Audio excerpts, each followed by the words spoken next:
Désolé pour ce léger retard. On attend Madame Hamidi qui vient de Bruxelles. Elle va nous rejoindre, je crois, dans quelques minutes. Je vous remercie d'être avec nous ce soir à cette séance des Jeudis de Lima qui rebondit sur un sujet d'actualité et un sujet assez crucial, je dirais. Je laisserai le soin tout à l'heure à Stella pour développer un peu cette thématique. Et évidemment, il y a nos invités qui sont là. Zahra Ali, qui vient de Londres, d'origine irakienne. Évidemment, elle a vécu en France et elle travaille aujourd'hui à Londres pour finir une thèse universitaire. Stéphane Elat Abdullah et Azadeh Kian, qui est aussi professeur à Saint-Denis, à Paris Diderot. Voilà, donc, y a-t-il un féminisme islamique? La question est posée, c'est une question qui est ouverte. On aura l'occasion donc d'en débattre à la fin de leur intervention. Et avant de passer le micro à Stella, que je remercie également toutes nos invités d'avoir fait ce déplacement. Je vous rappelle que la semaine prochaine, la séance de la semaine prochaine, clôt un cycle qu'on a dédié à un grand dramaturge syrien, Saadullah Ounous, dont le registre a été inscrit pour la première fois dans le registre de la comédie française. Vous pouvez toujours évidemment aller assister à son spectacle, Rituel pour une métamorphose. Et la semaine prochaine, ce sera l'occasion pour voir les comédiens qui ont joué dans ce spectacle, qui vont donner lecture à un certain nombre de textes de Saadullah Ounous. Voilà, vous êtes évidemment vivement conviés à ces lectures. Voilà, je vous remercie d'être très nombreux ce soir à cette séance et je vous souhaite une bonne soirée. Je passe le micro à Stella, que je remercie encore une fois.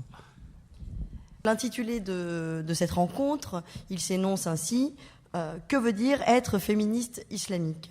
Alors, le féminisme islamiste ne date pas d'aujourd'hui et le travail des chercheuses invitées ce soir nous le montre, mais il ne cesse, dans l'espace francophone tout du moins, de rester comme une question. C'est-à-dire, comme ce soir, que veut dire être féministe islamique? Le féminisme islamique existe-t-il? Où en est-il? Est-il possible? Une simple requête Google nous donne à voir à quel point ce terme, ce paradigme suscite comme une interrogation, et presque exclusivement une interrogation. Mais cette interrogation, et on le voit dans le contexte français, ce qu'elle implique surtout, c'est une affirmation sous-jacente qui veut que féminisme et islam sont entendus comme incompatibles, inconciliables, voire concurrents. La rhétorique à l'œuvre de cette opération qui nous amène là, cette opération idéologique, elle s'est construite dans l'ère coloniale jusqu'à nos jours, depuis les cérémonies de dévoilement dans l'Algérie coloniale, jusqu'aux affaires dites du voile en France, et pourtant, partout dans le monde, des intellectuels, des chercheuses, des militantes s'engagent dans une démarche féministe à l'intérieur du cadre religieux musulman. Et ce soir, au-delà des clichés racistes, nous prendrons au sérieux ces courants en nous intéressant aussi bien au contexte, à leur historicisation, à leur méthode d'approche et d'interprétation, aux implications aussi juridiques et politiques de leur combat, à leur capacité de redéfinir des pratiques mais aussi des corpus, et à l'apport auquel ces courants contribuent aujourd'hui au sein même du mouvement féministe à l'échelle mondiale. Et c'est donc à ce titre que j'ai le plaisir ce soir d'accueillir donc Zahra Ali, qui est doctorante et qui a récemment coordonné un ouvrage donc, aux éditions La Fabrique qui s'intitule Féminisme islamique. J'accueillerai également Stéphanie Lat Abdallah, que je remercie également d'être là ce soir, chercheuse au CNRS et qui a notamment coordonné un numéro de critique internationale intitulé Le féminisme islamique aujourd'hui, ainsi qu'un numéro de la REM Féminisme islamique, également en 2010. Azadeh Kian nous fait également l'honneur d'être là. Elle est donc professeure de sociologie et directrice du CEDREF à l'université Paris Diderot et par ailleurs chercheuse au CNRS. Vous trouverez ce soir des ouvrages sur table et notamment pour sa part l'Iran, un mouvement sans révolution ou encore les femmes iraniennes entre islam, État et famille. Et nous accueillerons, je suppose, incessamment sous peu également Malika Hamidi, qui est, entre autres choses, directrice générale de European Muslim Network à Bruxelles. Voilà, je vous remercie et je vais commencer par donner la parole à Zahra Ali. Merci beaucoup. Donc merci, c'est vraiment un honneur pour moi d'être à l'Institut du monde arabe. Je vais essayer de, donc, comme l'a dit Stella, donc je termine actuellement une thèse sur le mouvement des femmes dans l'Irak post-Saddam, c'est-à-dire le mouvement des femmes en Irak sous l'occupation. Donc je vais essayer, et quand je travaillais en fait à cet ouvrage, donc qui est un ouvrage collectif, Féminisme islamique, j'étais pendant 2 ans à Bagdad, donc sur mon terrain. Donc je vais essayer un petit peu de nourrir la réflexion pour essayer de compléter aussi les présentations, à travers l'exemple de l'Irak, pour mettre un petit peu en complexité donc ce mouvement transnational qu'est le féminisme ou les féminismes islamiques. Mais pour commencer, avant toute chose, je voudrais, alors quand je vois justement que les salles sont toujours pleines à craquer quand je présente le livre, ça me fait très plaisir, c'est sûr, et ça me fait très plaisir qu'on a été en rupture dès 1 mois et demi après avoir été publié, mais d'un autre côté, ça montre aussi qu'il y a tellement de questionnements, et je ne voudrais surtout pas que cet ouvrage serve à nourrir une forme, je dirais, d'orientalisme inversé. Je voudrais toujours commencer par dire que poser la question on se pose pas, c'est pas naturel, on se pose pas la question chaque matin, les femmes musulmanes sont-elles opprimées? L'islam opprime-t-il les femmes? Il faut vraisemblablement commencer toute énonciation qui associe les termes femme et islam par la déconstruction de l'évidence de la pertinence d'un tel sujet. C'est-à-dire que traiter de la femme en islam, s'interroger aujourd'hui sur le statut des femmes musulmanes, c'est le fruit d'une élaboration historique. Est-ce qu'on s'interroge autant? Est-ce qu'on voit écrit dans les médias ou dans la presse sur, je ne sais pas, les femmes en chrétienté ou la femme dans le judaïsme, par exemple? Donc on voit bien qu'il saute aux yeux que seules les musulmanes, particulièrement elles en tout cas, sont désignées par leur religion, c'est-à-dire qu'on impute à l'islam une influence fondamentale sur leurs conditions de vie. Et plus largement, on désigne par le vocable de monde musulman cet ensemble de pays, de langues et de cultures très différentes qui s'étendent sur plusieurs continents. Donc on fait fi de la diversité et de la complexité sociologique des sociétés majoritairement musulmanes, mais aussi des facteurs socio-économiques et historiques, et on considère que l'islam serait la cause fondamentale du sous-développement, de l'archaïsme, de l'inégal statut de la femme musulmane dont on parle toujours au singulier. Donc on considère que finalement l'islam expliquerait tout, que pour comprendre les musulmans, il faudrait lire le Coran. Donc quand on regarde cette réalité, on constate vraiment l'actualité toujours prégnante des travaux d'Edouard Saïd sur l'orientalisme, qui ont montré comment a été construite l'image repoussoire d'un Orient caractérisé par l'archaïsme et l'obscurantisme pour créer celle d'un Occident progressiste, moderne et égalitariste. Et cette représentation de l'Orient a permis de justifier la domination coloniale, présentée comme une mission de civilisation. Donc Edouard Saïd a bien montré dans ses travaux comment, en prenant aussi l'exemple de la question du voile, comment justement ce thème de l'oppression de la femme musulmane a été le fer de lance donc, qui a pu justifier la domination coloniale. On a aussi l'ouvrage de Frantz Fanon, enfin les travaux de Frantz Fanon, mais l'ouvrage L'an 5 de la révolution algérienne, en particulier celui qui parle qui décrit une espèce de bataille du voile, où il parle justement de ces mises en scène, comme tu disais Stella, des cérémonies de dévoilement sur la place publique à Alger.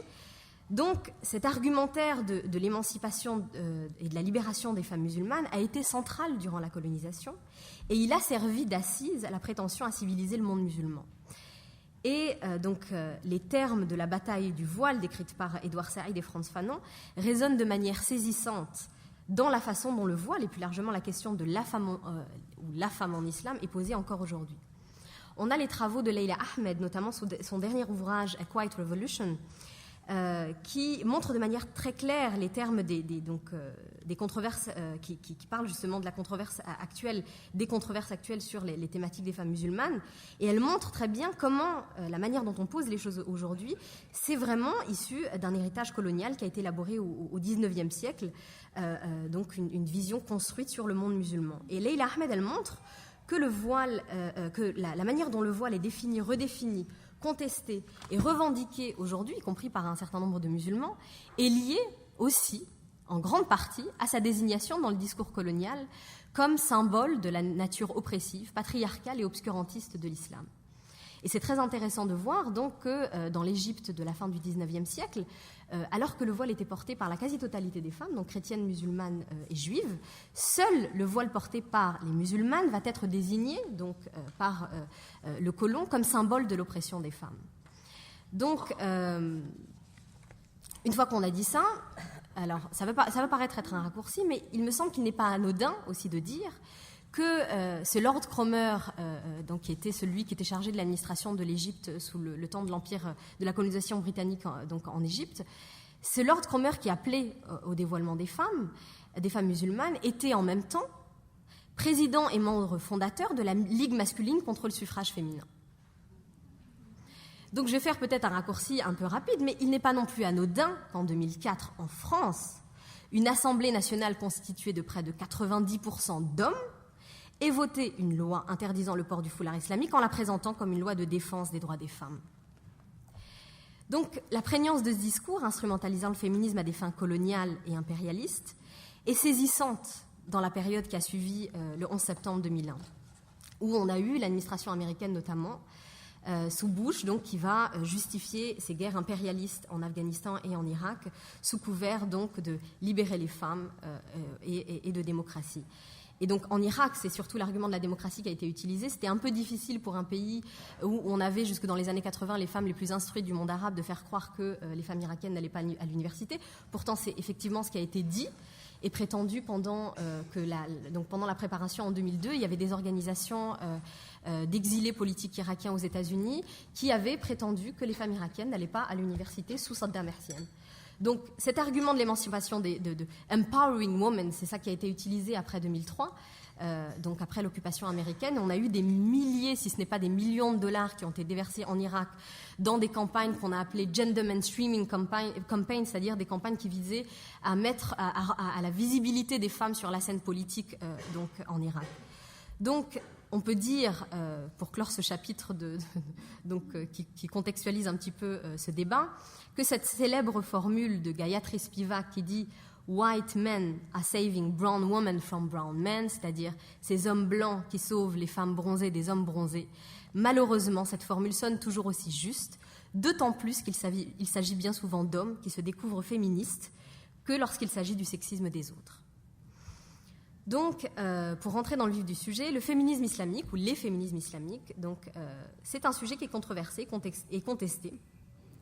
D'un côté, par celles et ceux parmi les féministes qui considèrent la religion, tout particulièrement l'islam, comme antinomique à l'émancipation des femmes, donc toutes les religions seraient patriarcales, mais la religion musulmane par-dessus tout, et la lutte pour l'égalité des sexes passerait nécessairement par une mise à distance du religieux.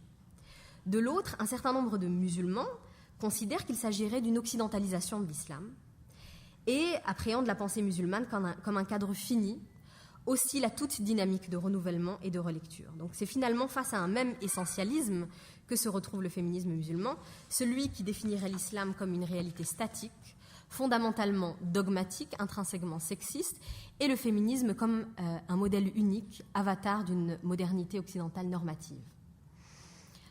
Pourtant, pour ce qui est de sa formulation en des termes modernes, on peut considérer qu'il y a bien eu un féminisme endogène aux sociétés musulmanes, tout d'abord en tant que mouvement intellectuel réformiste musulman dans la fin du XIXe siècle, puis sous la forme de mouvements sociaux dans le contexte des luttes nationalistes et anticoloniales du début du XXe siècle. Donc on connaît, pour ceux qui...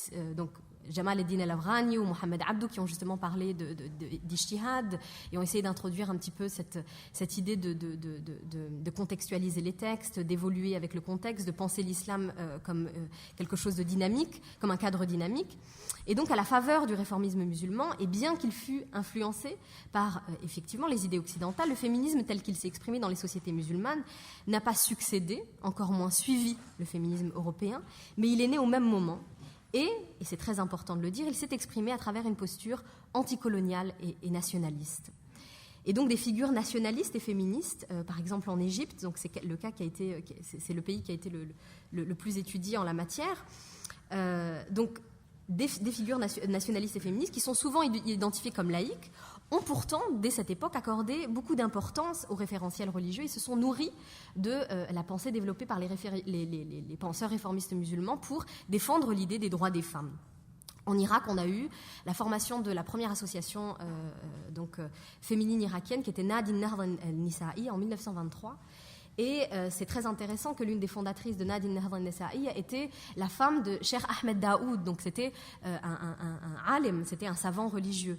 Et celle d'ailleurs qui a écrit l'ouvrage Awwal al-Tariq fi al-Nahda al-Niswiyya fi al-Iraq, qui veut dire les premiers jalons de la renaissance féminine en Irak, et Sabiha Cheikh Daoud, donc la fille du Cheikh Daoud, et dans cet ouvrage qui retrace toute l'histoire du mouvement des femmes irakiennes jusqu'en 1959. Sabiha, on voit bien que l'argumentaire religieux et l'argumentaire développé par les réformistes musulmans est très utilisé par ces figures féministes. Dans les années 50 d'ailleurs, en prenant l'exemple de l'Irak, quand il y aura l'adoption du code du statut personnel irakien en 59, il y aura justement l'utilisation des textes de jurisprudence sunnites et chiites pour adopter un code qui à cette époque était l'un des plus progressistes de la région. Donc plus tard, dans le courant des années 1970, on voit apparaître dans les sociétés majoritairement musulmanes de nouvelles figures féminines, souvent proches de la militance islamiste. Celles-ci vont développer de nouvelles pratiques et un discours sur les femmes en plaçant le référent religieux au premier plan dans leur défense d'une identité féminine musulmane. Alors là, on peut reprendre aussi les propos de Zimam al-Husseini qui décrit le féminisme islamique comme l'enfant illégitime de l'islamisme, c'est-à-dire que avec justement cette arrivée des mouvements islamistes et donc l'islam qui arrive sur la scène publique. Donc on va avoir deux phénomènes qui vont avoir lieu et donc qui vont marquer cette évolution du discours sur les femmes en islam et les pratiques militantes musulmanes. D'une part, l'élévation du niveau d'instruction des femmes à l'échelle du Moyen-Orient. Donc de plus en plus d'entre elles ont accès à l'université. D'autre part, aussi la nature du discours islamiste dans sa remise en question de l'islam de pouvoir, sa capacité à démocratiser le discours religieux et à rendre légitime un savoir alternatif développé par des penseurs dont le discours et le profil diffèrent de la trajectoire classique des écoles islamiques. Donc comme le dit très justement la féministe musulmane Zaina Anwar dans son article dans l'ouvrage, elle dit justement les musulmanes éduquées, diplômées des universités ne se satisfont plus du discours islamique traditionnel et posent des questions à l'orthodoxie religieuse. Donc cette vulgarisation du savoir religieux et son expression dans d'autres termes que ceux des écoles islamiques traditionnelles à travers les discours des islamistes a rendu possible une forme de réappropriation du savoir religieux par les femmes. Et ce phénomène va s'accentuer dans les années 80 et 90 dans les sociétés majoritairement musulmanes. On va avoir ce que décrit Niloufer Guelleh, ce qu'elle nomme moderne mahram, c'est-à-dire des figures musulmanes qui allient pratique orthodoxe de l'islam et modernité affichée. Et il va se produire le passage d'un discours féminin de défense de l'islam à un discours féministe développé à l'intérieur du cadre religieux musulman. C'est-à-dire qu'à mesure que les femmes deviennent plus éduquées, qu'elles s'approprient le savoir religieux, et que des discours aussi islamiques alternatifs à la faveur des courants islamistes se démocratisent, le féminisme islamique se développe en tant que discours intellectuel et sous la forme de pratiques militantes chez des femmes islamisées. Maintenant, pour ce qui est de la dynamique féministe musulmane, ou je dirais de l'émergence de ce concept, c'est vrai que les espaces où l'association des termes féminisme et islam et l'élaboration théorique de ce qui est communément appelé le féminisme islamique, c'est vrai que ça a été surtout abordé à partir des années 90 dans des milieux intellectuels universitaires, au demeurant assez élitistes. Mais en deux mots, si on voulait décrire cette dynamique,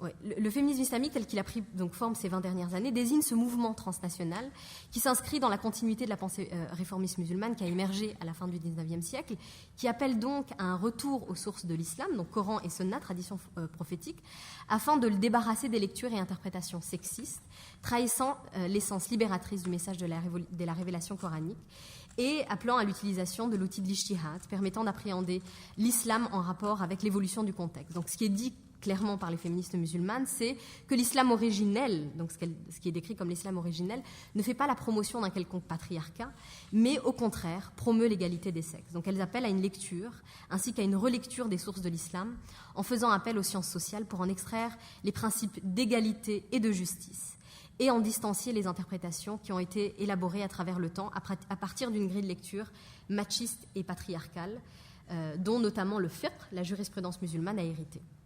Donc globalement, parce que j'ai pas beaucoup, je vais finir assez vite, il y a je dirais trois domaines de travail dans lequel ce mouvement féministe donc a développé le mouvement féministe musulman ces 25 dernières années. Le premier, rapidement, c'est une révision de la jurisprudence islamique, une relecture du tafsir, les exégèses et commentaires coraniques. On peut citer par exemple comme plateforme transnationale la plateforme Moussawa. On peut citer comme intellectuelle Asma Lamrabat par exemple, qui aujourd'hui préside à l'intérieur de l'Union des ulama du Maroc. Elle est chargée du centre de recherche sur les femmes. Maintenant, un deuxième niveau de travail, c'est la production d'un savoir nouveau à travers la réécriture de l'histoire des femmes musulmanes, la réhabilitation de leur place et de leur rôle dans l'historiographie musulmane, ainsi qu'un travail de révision de l'histoire islamique d'un point de vue féminin et féministe. À ce propos, on peut citer les travaux, par exemple, de Saadi Yacher, qui est aussi une membre active du réseau Moussawa, ou les travaux de Mohamed Akram el-Nadawi, comme son livre El-Muhaddethat. Et le troisième niveau, qui est pour moi le niveau le plus fondamental, qui est l'élaboration d'une pensée féminine et féministe musulmane globale, qui serait axée sur ce principe du monothéisme musulman, du tawhid. C'est-à-dire qu'il y aurait cette idée que le tawhid, donc l'unicité de Dieu, donc impose une égalité. Toute forme de domination, toute forme d'oppression serait une appropriation d'un pouvoir qui n'appartient qu'à Dieu. Donc il y a cette idée qui est développée de, je dirais, un féminisme qui part vraiment de cette quête spirituelle de l'unicité de Dieu. Donc pour faire vite, s'il faut juste décrire en termes de mouvement national et transnational, il faut aussi différencier les stratégies. Je dirais que c'est pas la même chose, et c'est pour ça que je parle des féminismes islamiques au pluriel. Quand on se trouve dans des contextes où l'islam est le référent majeur, les stratégies, on peut parler stratégie féministe musulmane, c'est-à-dire que le référentiel religieux va être utilisé, par exemple, en Irak, en ce qui concerne les codes le code du statut personnel irakien. Donc il y aura une utilisation stratégique du référentiel religieux dans des contextes où c'est un référentiel qui s'impose. Mais c'est pas la même chose, il me semble, de parler de stratégie féministe musulmane en Europe, par exemple, ou en Occident. Et d'ailleurs, c'est là où ça a été, où académiquement, en termes de production académique, le féminisme islamique a été extrêmement développé, où là, on a vraiment une démarche, je dirais, de femmes croyantes, qui partent aussi donc qui articulent foi et engagement politique autour justement de ce que je décrivais, cette idée de tawhid, de partir du spirituel pour aller vers l'engagement pour la justice et l'égalité. Et donc, en deux mots, à mon sens, ce qu'apporte le féminisme ou les féminismes islamiques, je dirais au féminisme en général, je dirais que dans sa remise en cause de la doxa féministe, en revendiquant une reconnaissance de la pluralité des modalités d'émancipation féminine, le féminisme islamique se situe dans la lignée de la critique féministe postcoloniale et du black feminism, du féminisme africain-américain. Donc la critique féministe postcoloniale guidée par le lien conceptuel racisme, impérialisme, colonialisme a vigoureusement critiqué la prétention d'un certain féminisme colonial ou néocolonial à déterminer pour les femmes du Sud les modalités de leur émancipation. Donc il y a cette idée que on ne peut pas imposer un agenda prédéfini sur des contextes différents. Et de la même manière, pour les féministes noires, ce qui a été appelé the power of sisterhood, donc cette idée de sororité, s'arrête là où le mouvement féministe lui-même est porteur de racisme et où les conditions de vie différentes des femmes imposent des revendications divergentes. Donc, l'imbrication de l'antiracisme à l'antisexisme, c'est à mon sens une posture majeure qui réunit le féminisme africain-américain, anticolonial et musulman. Et je dirais aussi, alors, ce qu'introduit de fondamental, je dirais, le féminisme islamique à l'intérieur du féminisme en général ou des féminismes en général, c'est cette idée aussi que l'engagement politique peut partir du spirituel. C'est-à-dire on peut partir d'une tradition spirituelle, d'une quête de Dieu, de cette unicité de Dieu, pour articuler une lutte politique pour la justice et l'égalité. Est-ce que j'ai encore une minute ou j'ai... D'accord. Alors je vais juste dire qu'il me semble, il est important, j'ai pas pu trop développer sur l'Irak, mais si peut-être au moment des questions. Donc il me semble qu'il est important de placer ce concept de féminisme islamique dans ces différentes réalités. De montrer sa complexité, sa diversité, c'est-à-dire que les stratégies féministes musulmanes ne sont pas identiques selon les contextes. Et c'est pour cela qu'il me semble toujours important d'en parler au pluriel, pour dire essentiellement qu'il y a des féminismes et des utilisations différentes du référentiel religieux, que ce référentiel religieux s'articule toujours dans un contexte social, économique, politique particulier.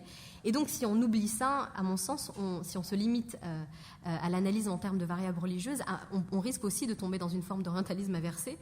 Donc, parce qu'encore une fois, ce n'est pas, et ça sera mon dernier mot, en lisant le Coran que l'on comprend quoi que ce soit à ce que sont les musulmans. Bonsoir, je suis aussi très contente d'être ici. Je remercie beaucoup Lima et je vous remercie, Madame la modératrice, de me passer la parole. Donc, comme on l'a vu avec ce qui vient d'être dit, les féminismes islamiques sont... c'est pas un phénomène nouveau. Donc, on est 20 ans plus tard, 20 ans après l'émergence du féminisme islamique au départ, comme concept, comme idée, donc un féminisme qui a vu le jour, on va dire, de manière assez simultanée en divers lieux du globe. Donc, on est d'entrée de jeu dans une perspective globalisée. Donc en Iran, dont nous parlera sûrement beaucoup plus Madame Kian qui est ici, il émerge une première fois suite à la déception de femmes religieuses après la révolution iranienne. On peut dire que ce qui est intéressant, immédiatement, c'est repris en divers lieux du globe comme un mouvement, on va dire, mondialisé, au départ un mouvement intellectuel, d'herméneutique et de réflexion sur les textes. Donc, contrairement aux autres féminismes dans les sociétés arabes ou les sociétés musulmanes, on n'est pas dans un mouvement social, on n'est pas dans une masse en fait de gens, on n'est pas dans les mobilisations de la société civile, mais on est dans des figures intellectuelles qui, à divers endroits, commencent par s'approprier au départ les textes et à promouvoir des interprétations, en premier lieu du Coran, mais pas seulement, qui promeuvent l'égalité entre les sexes. Donc en fait, on peut dire que ça témoigne d'une appropriation de l'islam par les femmes, d'une démocratisation aussi du savoir religieux, d'une forme de prise de responsabilité vis-à-vis du religieux, de ses normes, de ses pratiques, avec une idée assez simple, l'islam c'est nous, en l'occurrence c'est elles, ces femmes-là, qui s'en saisissent aussi, et c'est pas seulement ce que les oulémas en ont fait au cours des siècles depuis la Révolution. Depuis la révélation, là, pour le coup. Ou la révolution. La révolution de la révélation. Donc, depuis ça. Donc, il y a eu plusieurs phases. Un certain nombre de chercheurs ont travaillé dessus. Elles ont bien montré les premières 10 années. Puis, à partir des années 2000, ce féminisme islamique qui entre dans une nouvelle... dans un nouveau moment, avec plusieurs choses, à la fois une herméneutique qui s'affirme, qui se radicalise, qui devient beaucoup plus forte, qui, comme le fait Amina Wadoud, donc une femme afro-américaine convertie à l'islam, qui est une des figures de ces théologiennes féministes, qui donc commence à promouvoir des herméneutiques beaucoup plus radicales. En même temps, se tisse une sorte de mouvement transnational qui commence à vouloir diffuser ces exégèses. Puisque, il n'est pas tout de promouvoir intellectuellement ou de créer les bases intellectuelles d'un mouvement. Il faut encore, petit à petit, que ce mouvement gagne.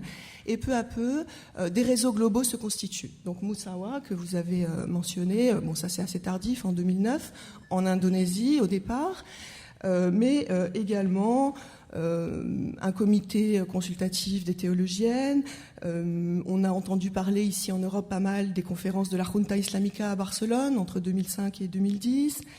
Et parallèlement à cette espèce de mouvement et de réseau transnational, de l'intérieur des pays, des féministes islamiques commencent à se frayer un chemin au sein des institutions existantes. Et là, il y a l'exemple donc, que vous citiez du GRFI avec Asma Lambrabet, qui donc travaille avec la Ligue des oulémas du Maroc, en est partie prenante et donc commence de l'intérieur, elle fait partie de ces théologiennes féministes, à diffuser ses idées et à ouvrir le champ de la réflexion théologique, on va dire, dans un espace plus islam du juste milieu, de la wasatiyya, etc. Donc qui va toucher plus de monde que ces théologiennes qui, au départ, il faut bien le dire, sont à la marge du champ de l'exégèse et de la pensée religieuse. Donc, on peut dire que, ce féminisme islamique au départ est né au sein de ce qu'on appelle l'islam dit périphérique, minoritaire, c'est-à-dire pas le monde arabe, bien qu'il y avait des figures précurseurs, on en a parlé, en Égypte, à différents niveaux et à différentes époques.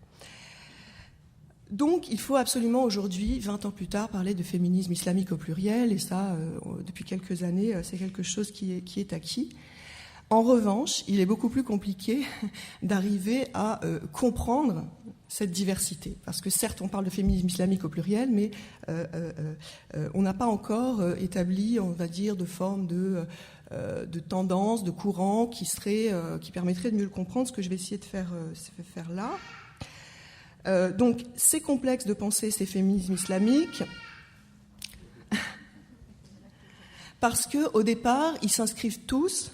Ce que je voulais aussi dire par rapport à ce deuxième temps des féminismes islamiques, post-2000, c'est qu'il a gagné très diversement, certes, selon les différents pays, et à chaque fois les contextes sont primordiaux, mais il a gagné les sociétés civiles, il a gagné des mouvements sociaux, et des mouvements politiques, et là je parle des mouvements liés à l'islam politique, pour le monde sunnite, type frères musulmans, qui commencent à être affectés, ou qui récupèrent eux aussi, puisqu'effectivement ils sont effectivement issus aussi du réformisme, donc qui travaillent aussi dans ce sens, et qui, bien que de longue date, ils avaient travaillé sur la question des droits de la femme en islam, mais là on était dans des formes d'essentialisation également à ce niveau-là, ils entrent beaucoup plus maintenant dans un dialogue avec les perspectives, avec les différentes formes de perspectives féministes islamiques, en développant des pensées alternatives et surtout en permettant donc que ça gagne une société civile et des mouvements sociaux de manière plus large, évidemment. Donc ce qui est complexe tout d'abord, c'est que toutes ces tendances se situent au fond dans une généalogie avec le réformisme, on l'a dit, tel qu'il a été initié, comme Mohamed Abdo, entre autres, à la fin du XIXe siècle. Mais c'est une filiation qui reste très peu signifiante, dans la mesure où, vous le savez sans doute, la réforme qui entendait remettre en cause les écoles juridiques, les 4 écoles, pour moderniser l'islam, à partir à la fois d'un retour au texte et aussi d'une hybridation, d'un apport de toutes les sciences, etc., au champ du religieux, a donné lieu, à l'époque et depuis, à des pensées et des pratiques politiques qui sont allées des plus conservatrices. Le wahhabisme en Arabie est un des enfants du réformisme. À l'islam politique des frères musulmans, un autre enfant du réformisme. C'est eux qui l'ont revendiqué de la manière la plus forte jusqu'à aujourd'hui, mais ils ne sont pas les seuls à être, entre guillemets, des enfants du réformisme. Et, ou encore, ce qui nous intéresse en partie plus aujourd'hui, encore que pas tout à fait, également aux intellectuels musulmans critiques contemporains, les libéraux ou progressistes, des figures comme Mohamed Harkoun dans ce pays, comme Nasser Abou Zaid, comme Abdelkarim Soroush, etc., comme Khaled Abou Fadel, etc. Donc, et ensuite aussi, on peut dire que les féministes islamiques, une partie d'entre elles, se situent aussi dans cette filiation-là et reprennent un certain nombre de travaux qui ont été faits ou qui ont été faits concomitamment par ces intellectuels musulmans critiques contemporains. Donc le réformisme, il a fait beaucoup d'enfants extrêmement différents qui ne s'entendent pas tout à fait entre eux. Mais donc, du coup, ça ne nous suffit pas pour comprendre cette question.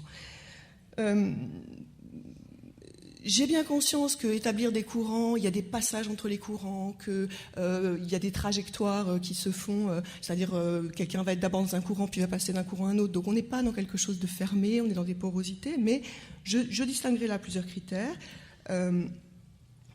pour essayer de dessiner ces contours de ces tendances. La manière dont les actrices vivent la foi, la religion et se situent dans le champ religieux, donc la foi d'un côté, la religion et le champ religieux de l'autre, c'est pas tout à fait la même chose. Leur positionnement intellectuel au sein de la pensée théologique et vis-à-vis de l'autorité féminine, la façon dont en conséquence elles envisagent l'islam et le féminisme, et enfin comment ces courants abordent les normes de genre. Avant de dresser vite fait, parce qu'on n'a pas trop de temps, ces trois tendances, je voulais juste dire que il ne faut pas, à mon sens, il ne faut pas comprendre ces féminismes islamiques comme on va dire, le devenir des féminismes dans les sociétés arabes et musulmanes, pas du tout.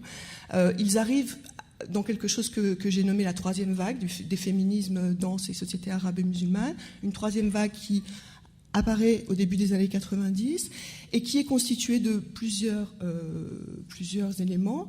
Donc on est vraiment dans une pluralité des féminismes à l'heure d'aujourd'hui, c'est ça qui fait tout l'intérêt.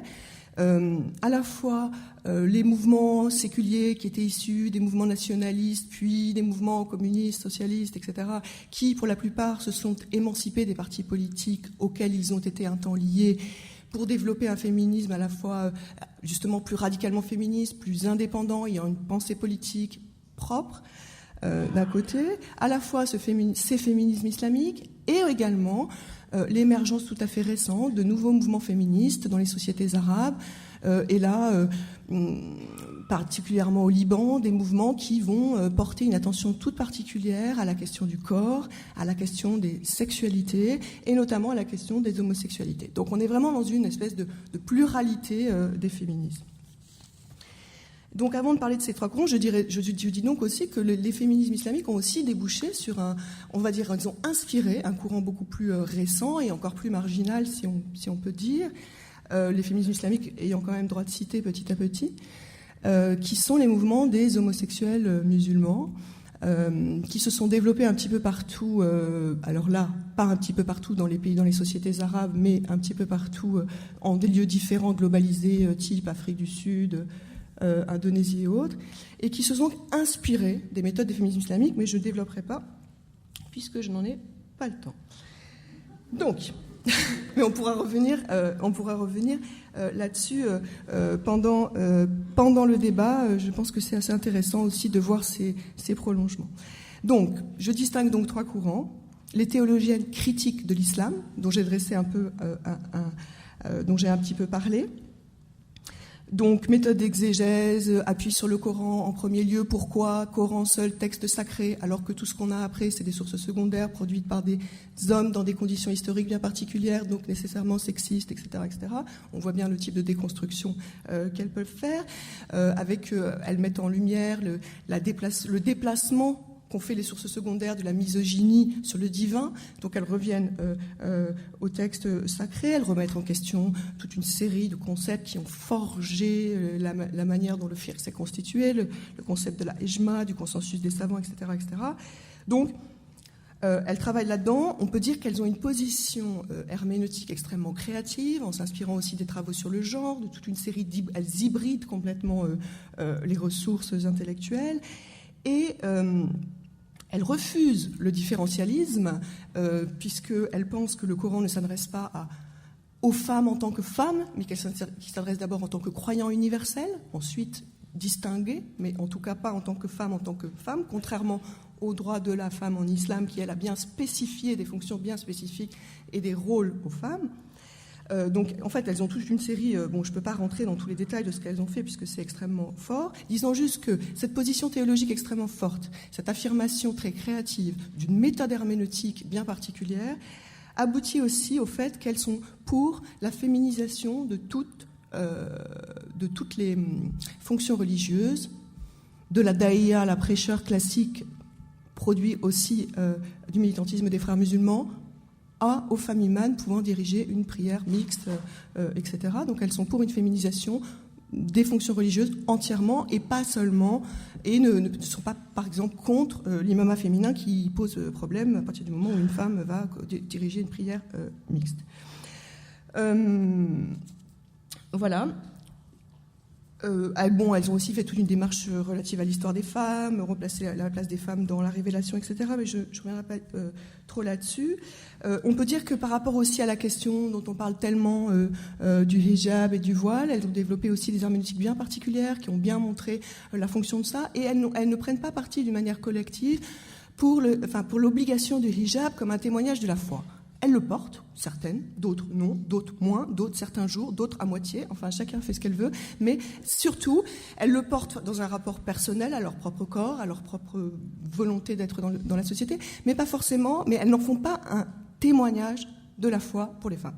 Donc ça, c'est le premier courant. Le second, je vais y aller brièvement, sont des militantes féministes croyantes, sociologiquement musulmanes, qui ont des pratiques religieuses diverses, mais surtout, elles contestent les interprétations inégalitaires de l'islam, surtout en vertu d'une position de citoyenneté.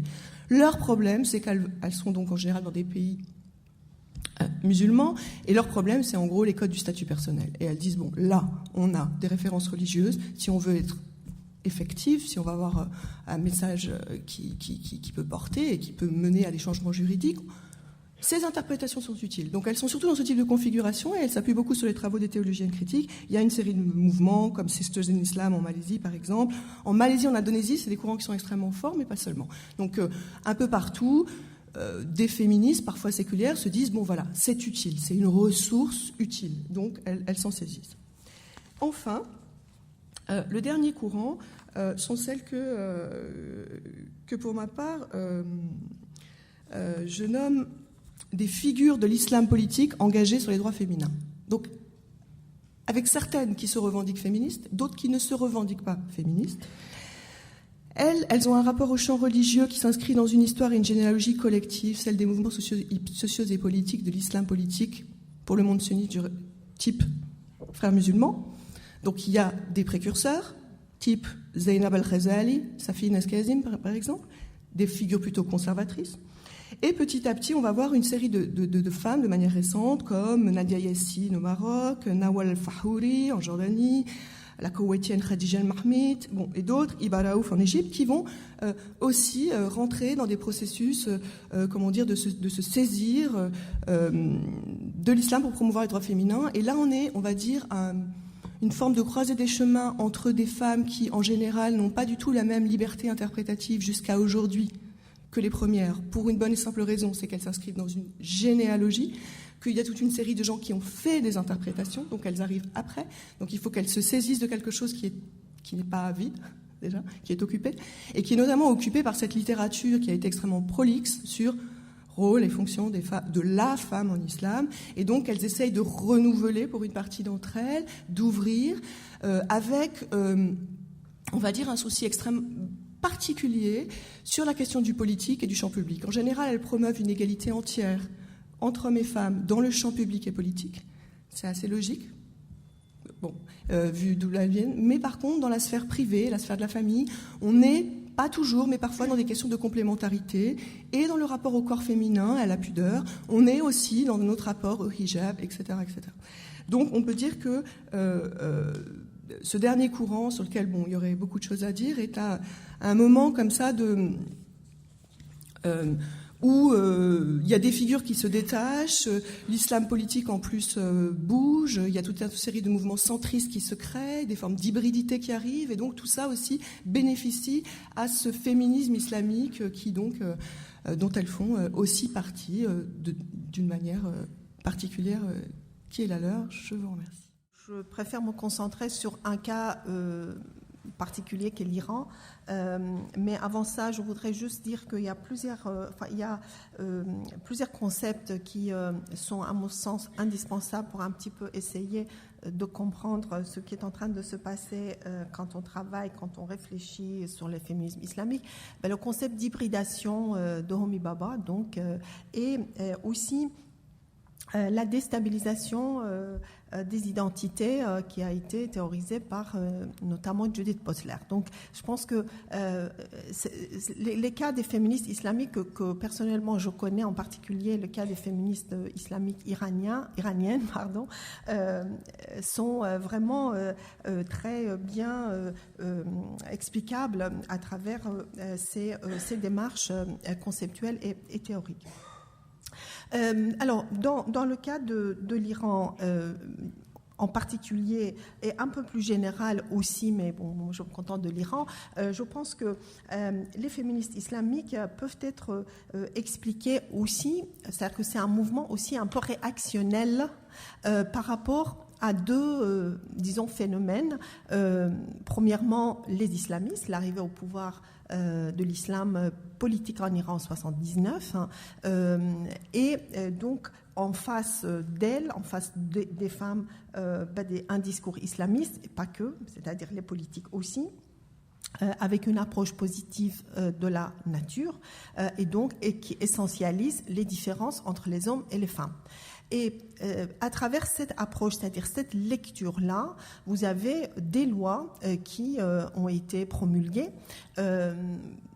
sous prétexte que c'était selon un modèle donc des lois islamiques qui institutionnalisent les inégalités entre les hommes et les femmes, alors même que les femmes, vous le savez, en Iran ont massivement participé à la révolution de 79, tout comme d'ailleurs ce qu'on constate dans les cas des révolutions dans le monde arabe. Et puis, autre phénomène important, c'est ce que j'appelle les féministes patriarcales, qui ne sont pas islamiques, mais patriarcales, c'est-à-dire plutôt d'obédience laïque et occidentaliste, qui existaient dans l'ensemble de ces sociétés qui existent encore aujourd'hui. Donc, c'est par rapport à ces deux phénomènes que les féministes islamiques vont émerger dans ce pays. Et tente effectivement de se positionner à la fois contre l'hégémonisme fondé sur le mythe de l'universalité de la trajectoire occidentale, mythe qui est entretenu par les féministes que j'appelle patriarcales, mais également contre l'approche différentialiste et essentialiste des islamistes qui prônent le relativisme culturel et rejettent l'universalité. Donc je pense que ces féministes islamiques en Iran se positionnent contre ces deux approches-là. Bien évidemment, il convient aussi de distinguer islamique de l'islamiste.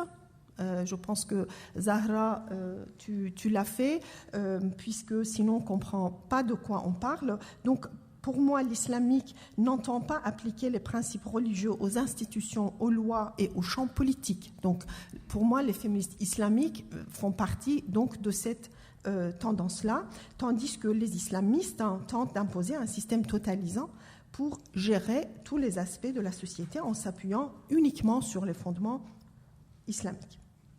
Et par ailleurs, toutes celles qu'on appelle féministes islamiques ne se nomment pas non plus féministes islamiques, mais leurs démarches vont dans ce sens-là. Ça aussi, je pense que ça mérite d'être précisé. Alors, qui sont ces actrices ? Ici, en bonne sociologue, je pense que la question de stratification sociale est très importante. C'est-à-dire qu'au début de la Révolution, les femmes, pas nécessairement féministes, mais les femmes qui étaient dans les administrations, qui étaient, disons, qui participaient au pouvoir à l'époque de l'Ancien Régime, ont été bien évidemment limogées et ont dû quitter le pays. Celles qui étaient restées sur place ont été très violemment mise d'or. Par qui ? Par un certain nombre de femmes islamistes qui, de ce fait, ont assuré leur ascension sociale. Ce qu'on appelle les féministes islamiques, dans le cas de l'Iran très précisément, puisque j'ai mené des enquêtes auprès d'elles dès 1994, sont celles qui appartenaient au moment de la Révolution, notamment aux classes moyennes traditionnelles, ou aux classes moyennes inférieures. Et donc, effectivement, d'où l'importance de la question de stratification sociale. Puis elles se sont construites en actrices sociales, tentant de participer au processus plus tard de reconstruction identitaire. Et donc, elles, finalement, se sont appropriées de ce qu'on appelle la modernité et ont commencé à présenter une relecture au féminin du Coran et des traditions islamiques. Ont commencé aussi à négocier avec le pouvoir plus tard, après la fin de la guerre Iran-Irak, c'est-à-dire à partir de la décennie 1990, un meilleur statut social, cette fois-ci pour l'ensemble des femmes, pas seulement pour elles-mêmes, et aussi la reconnaissance politique pour les femmes. Donc, deuxième bien évidemment, question, c'est quelle est leur démarche. Bon, ça a été abordé là.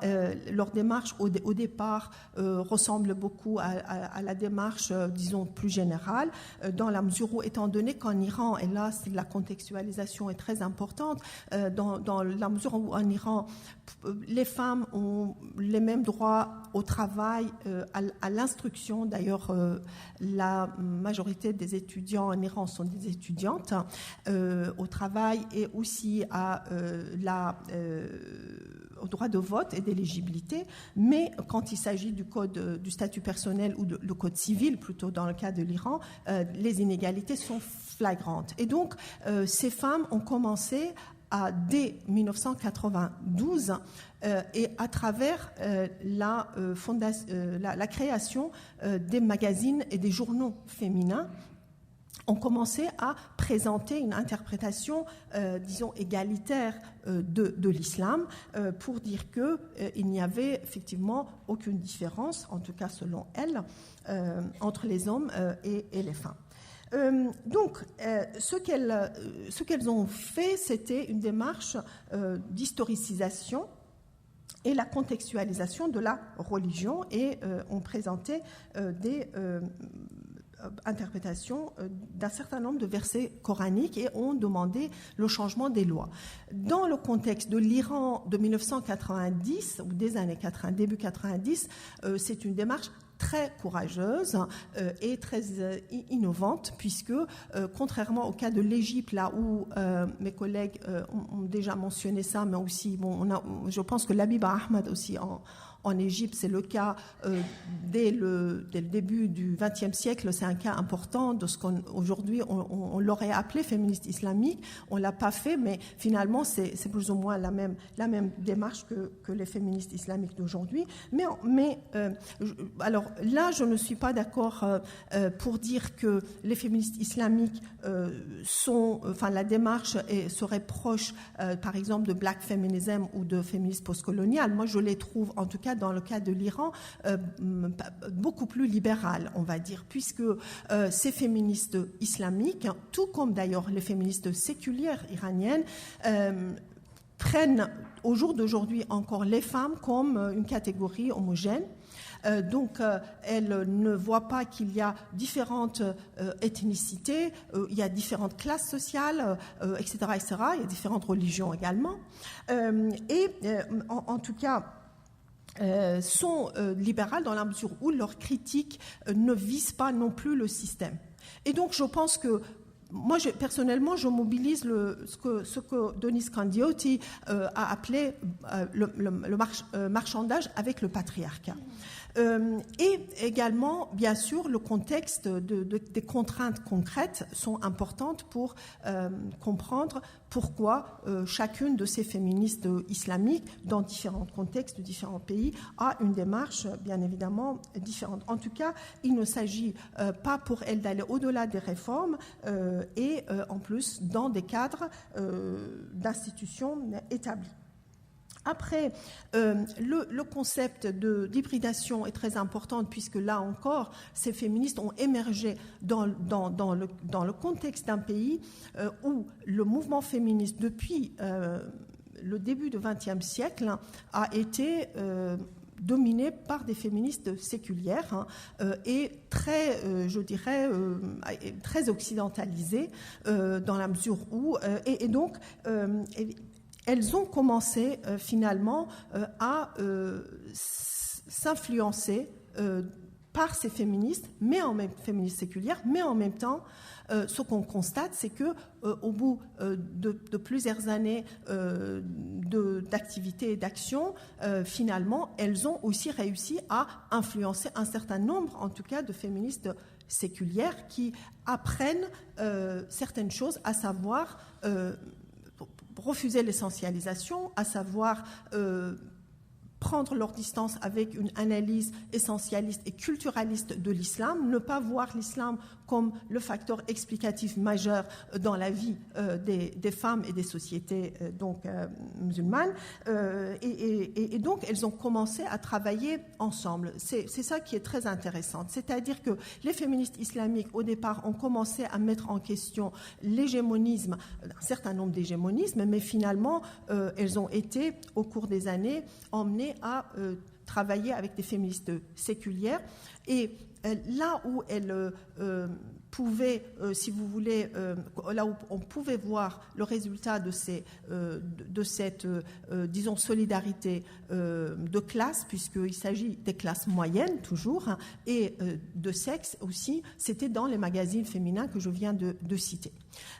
Or, ce qu'on constate aujourd'hui, c'est que dans ce pays, en Iran, tous ces magazines ont été interdits de publication.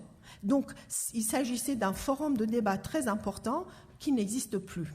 D'un autre côté, aucune volonté politique de vraiment mettre en œuvre l'ensemble de ces réinterprétations. Par exemple, si vous regardez le Code civil iranien, eh bien, on constate que pratiquement rien ou en tout cas pas grand-chose n'a été modifié au profit des femmes et qu'au contraire, sous un gouvernement ultra-conservateur, les femmes ont même perdu un certain nombre d'acquis qu'elles avaient, puisqu'il y a une nouvelle code du statut personnel, dite loi de la protection de la famille, qui protège davantage encore les droits des hommes sur les femmes. Voilà. Donc, je pense qu'il faut quand même mesurer un petit peu. Vous savez que dans un cadre général, il y a aussi par rapport au réformisme musulman, il y a plusieurs approches qui existent. Est-ce que on est obligé de passer par l'interprétation ou est-ce que c'est autrement aussi qu'on peut parvenir à la démocratie ou à l'égalité? Mais en tout cas, ce qu'on constate dans le cas très précis de l'Iran aussi, c'est que un certain nombre de ces féministes islamiques, et je les nomme aussi féministes islamiques parce que elles se sont nommées de cette façon-là, c'est-à-dire elles m'ont dit je suis féministe islamique. C'est-à-dire quoi? C'est-à-dire que elles s'identifient avec la communauté musulmane, s'identifier, hein, ça c'est dans les années 90, et tenter par la réinterprétation, mettre en question une vision, comme on vient de dire, inégalitaire de l'islam. Ceci a beaucoup changé, d'une part grâce à cette hybridation, et d'autre part à l'existence des identités multiples et leur identité musulmane de départ, pour certaines d'entre elles en tout cas, ont été plutôt déstabilisées, c'est-à-dire qu'aujourd'hui, un certain nombre d'entre elles qui vivent désormais en exil à l'étranger ne portent plus le voile, ne se disent plus islamiques et ont complètement renié leur passé. Soit à quoi, bien sûr, enfin, c'est regrettable, mais c'est comme ça. Donc, pour vous dire que on n'est pas né féministe islamique et on ne reste pas non plus nécessairement féministe islamique. Alors, très rapidement, puisque on me signale que j'ai très peu de temps, je voudrais juste dire néanmoins l'importance de ces démarches, de ces efforts intellectuels, mais aussi de ces actions et d'activités à la fois sociales, mais aussi politiques, puisqu'on a vu pas mal d'entre elles justement dans les rues en 2009, lors justement de printemps iranien. C'est d'avoir mis en question les prétentions des dirigeants, si vous voulez, des prétentions, des références de ces dirigeants qui essayaient d'expliquer ou de justifier les inégalités entre les hommes et les femmes en se référant aux lois divines. Ces femmes ont montré qu'il n'y a pas de base réelle et religieuse, en tout cas face à ce discours et donc elles ont fait de ce fait reculer, me semble-t-il, le poids des interprétations figées et officielles de l'islam et les discours relatifs à l'immuabilité des lois. Mais là, encore une fois, je pense qu'une volonté politique pour mettre ces efforts intellectuels réellement, pour mettre en œuvre ces efforts intellectuels, manque aujourd'hui dans ce pays et malheureusement, elles sont aussi presque totalement privées de leur voie d'expression. Alors, si vous permettez, en 92, pour la première fois, je pense, la polygamie, et c'est en cela que c'est très courageux, la polygamie, puisque la loi existe en Iran, a été mise en question et finalement, il y a une analyse, disons, totalement aussi sociologique qui a été mise en avant pour rejeter la pertinence de la polygamie. C'est ça qu'on appelle la contextualisation, c'est ça qu'on appelle l'historicisation et revendiquer que, par exemple, la polygamie ne fasse plus partie des lois iraniennes. Et ces types, c'est très concret. Et ce sont des femmes qui, contrairement à Amina Wadoud, qui habite aux États-Unis et qui ne subit pas ces lois discriminatoires, dans le cas de l'Iran, ce sont des femmes qui habitent dans un pays où les lois à l'encontre des femmes et des minorités aussi religieuses et ethniques sont très discriminatoires. Et donc leur démarche réellement est une démarche qui est ancrée dans la réalité de leur contexte et de leur situation de vie. Et en tout cas, je voudrais dire que malgré les entraves, malgré les obstacles, malgré qui sont liés au pouvoir, néanmoins, comme je viens de dire, ces femmes, ces féministes ont beaucoup œuvré pour mettre en question un certain nombre de préjugés et elles sont très soutenues d'ailleurs, je le dis, par un certain nombre d'ayatollahs aujourd'hui en Iran, mais aussi par un certain nombre de savantes religieuses qui ne sont pas féministes mais qui les aident dans leur démarche. Donc il y a de quoi néanmoins garder l'espoir pour l'avenir. Merci. Bonsoir à toutes et à tous. Alors j'aimerais remercier l'Institut du monde arabe pour cette invitation. Et je suis ravie de partager cette réflexion avec vous et puis avec Zahra Stéphanie Azadeh. Donc pour ce qui me concerne et pour ne pas être trop redondante, j'ai proposé de vous expliquer un petit peu comment ça se traduit sur le terrain, le fait d'être féministe musulmane ou islamique en Belgique. Voilà, comme ça vous aurez un petit son de cloche de ce qui se passe du côté des Belges. Et puis ça me fait plaisir de venir en France et de parler des féministes musulmanes belges, même si elles ont été très inspirées de la pratique en termes d'activisme des femmes musulmanes engagées ici en France. Voilà. Alors, en guise d'introduction, ce que je peux dire, c'est que c'est au cours des années 2000 que l'on assiste donc à l'apparition de ce nouveau sujet féminin musulman qui aspire à une libération, à un processus de libération, d'abord dans le langage de la religion et puis ensuite après dans une perspective féministe. Alors, ce que l'on peut dire, c'est que cette apparition se fait dans un contexte plutôt chargé au niveau du contexte politique, étant donné le 11 septembre, les affaires liées au foulard islamique, et puis aussi, il faut bien le dire, cet acharnement des médias, des politiques sur l'islam. Donc c'est une apparition qui se fait sous haute tension, dans la douleur, mais en tout cas qui se manifeste avec évidemment des crispations de part et d'autre dans les réseaux féministes et dans les milieux politiques. Alors ce qu'on peut dire, c'est que cette apparition se fait sur 3 temps. Ce qui ressort du terrain, c'est que au début des années 2000, il y a d'abord qu'on détecte comme la féminisation d'un discours. La féminisation d'un discours dans le militantisme, dans les réseaux associatifs, qui est d'abord de revenir à toutes les questions liées à l'autonomisation du discours de la femme, revenir sur les questions liées à l'être de la femme, le bien-être, les questions liées aux droits des femmes, les questions liées à l'engagement. Donc au départ, on est surtout sur des discours axés sur ces thèmes-là. Donc ça, c'est dans les années 2000-2003. À partir des années 2003-2004, ce que l'on perçoit, c'est que là, on a les premiers signes avant-coureurs d'un féminisme musulman qui ne dit pas son nom, donc des femmes qui commencent à s'engager dans une démarche féministe, mais qui encore refusent le label, qui ne se l'approprient pas. Pourquoi ? Parce que le féminisme renvoie à l'époque coloniale, donc il y a une mauvaise appréhension et compréhension du concept de féminisme.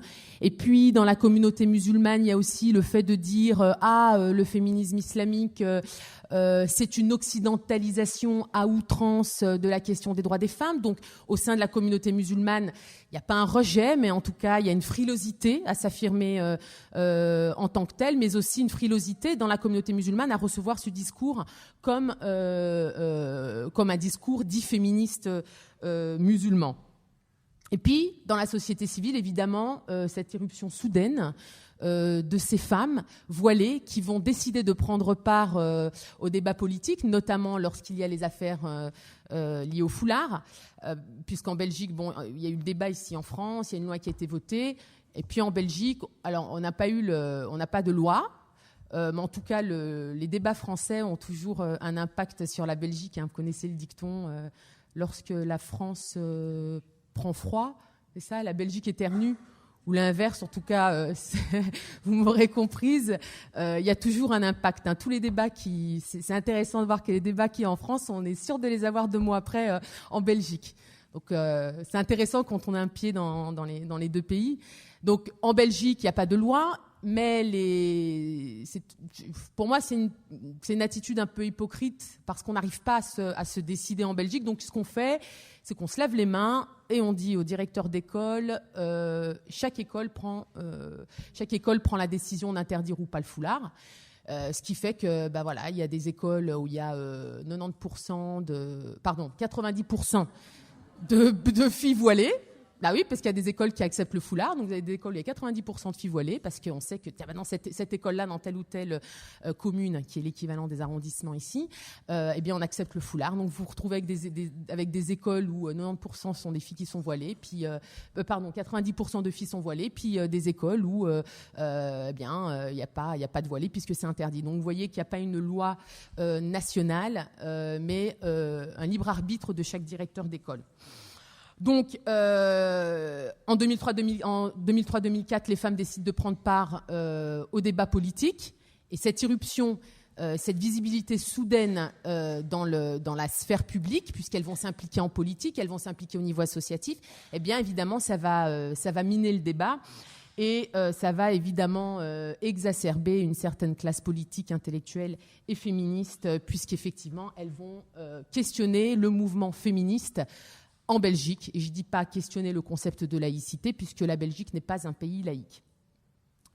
Et puis depuis 2009, troisième phase, depuis 2009, on passe véritablement de l'émergence d'une identité féministe musulmane à l'affirmation claire.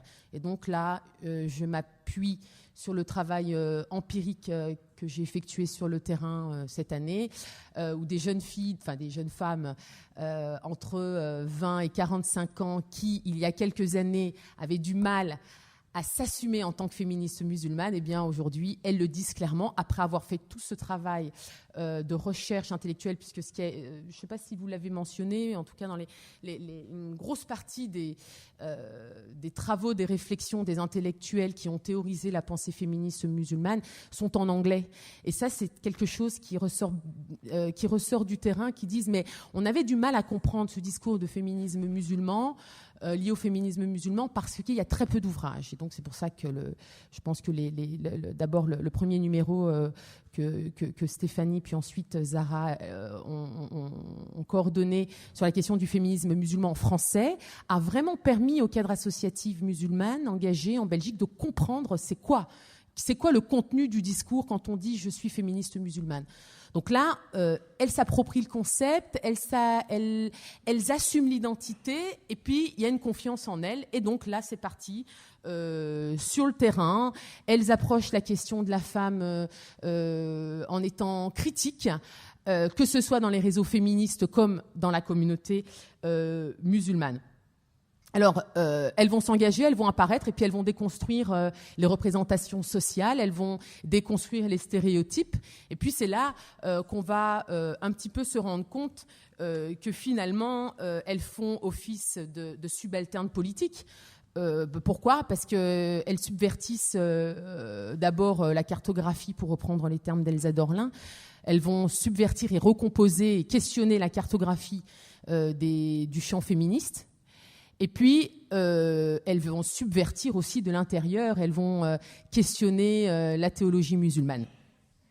Alors, je ne reviendrai pas sur les points qui font conflit. Je pense que ça a suffisamment été abordé par les trois premières intervenantes. Maintenant, ce que l'on peut dire, c'est qu'au niveau de la construction identitaire, alors on a beaucoup parlé d'hybridation. Effectivement, elles construisent un peu une identité hybride de féministes et de musulmanes à la fois, donc qui va combiner le féminisme et puis cette nouvelle forme de religiosité. Alors, cette singularité identitaire va remettre en question le modèle parfois imposé dans la communauté musulmane, mais il va aussi, d'une certaine manière, remettre en question le modèle d'émancipation qui est valorisé dans la société belge. Alors, au niveau du discours, elles développent des arguments, elles utilisent les théories liées au genre. Alors, je dis elles, mais en fait, je ne devrais pas dire elles, mais elles s'inspirent. Parce que vous verrez après qu'en fait, je le dirai en conclusion, c'est qu'en réalité, c'est un discours qui reste encore élitiste. Le travail de relecture des textes n'est pas fait par les femmes engagées sur le terrain. On n'en est pas encore là en Belgique, ni en France d'ailleurs. Je ne connais pas encore en France de femmes qui ont approché le texte et qui ont proposé de nouvelles interprétations. Donc, elle s'inspire donc de la théorisation effectuée par des féministes qui ont été évoquées tout à l'heure. Donc, elle s'approprie les idéaux féministes. Et puis, elles vont évidemment puiser dans ce courant les outils conceptuels pour aller vers cette égalité entre les genres. Donc, d'une part, elles voient le féminisme comme un projet politique.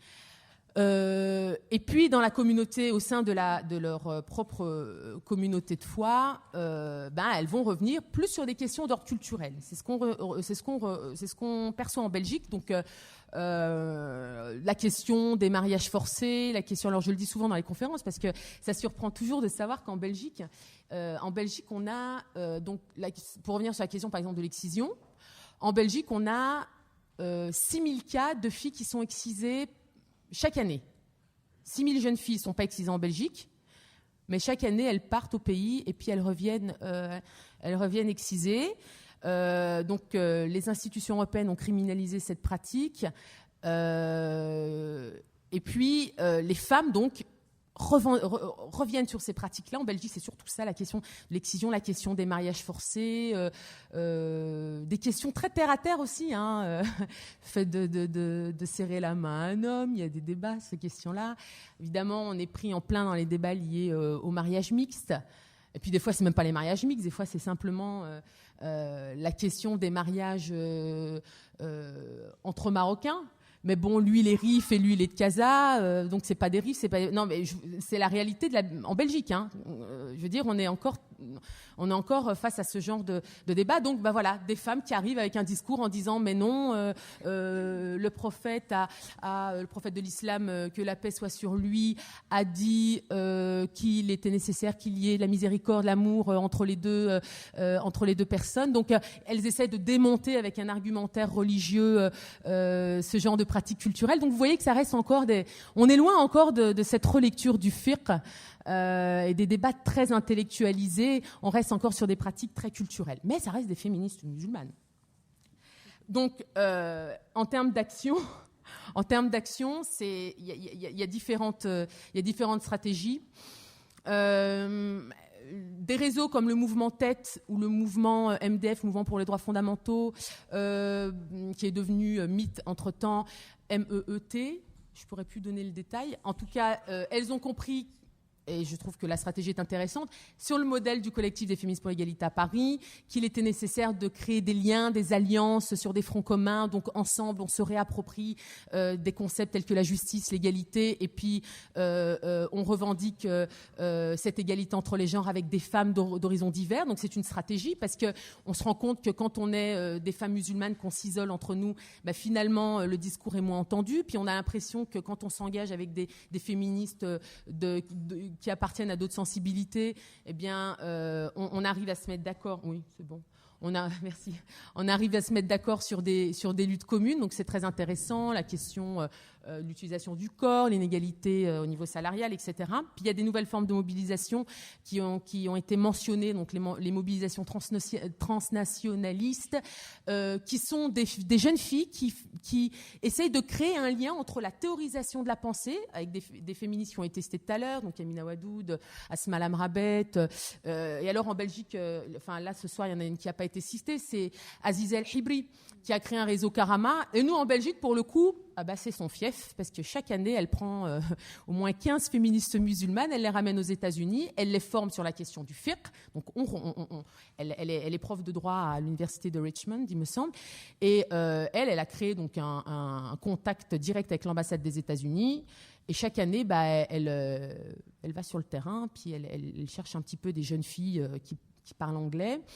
Ou en tout cas qui pourraient s'exprimer en anglais. Et là, alors, elles partent aux États-Unis, elles les forment, et puis elles les fait revenir sur le terrain belge, et ensuite, elle leur demande de traduire concrètement sa pensée sur le terrain. C'est un petit peu aussi ce que fait un réseau comme le GRFI. Donc là, moi, je parle un petit peu de ce qu'on se rend compte, c'est qu'il y a un petit peu cette émergence de cette sphère publique féministe musulmane qui se nourrit de la pensée de ces théoriciennes, et puis grâce aux nouveaux outils de communication Internet, etc., elles arrivent à faire tourner cette pensée. En conclusion, et non, une troisième forme aussi qui est assez intéressante, qui est nouvelle, c'est dans le champ politique. Donc nous avons une députée au Parlement fédéral, Maïn Ozdemir, qui porte le voile.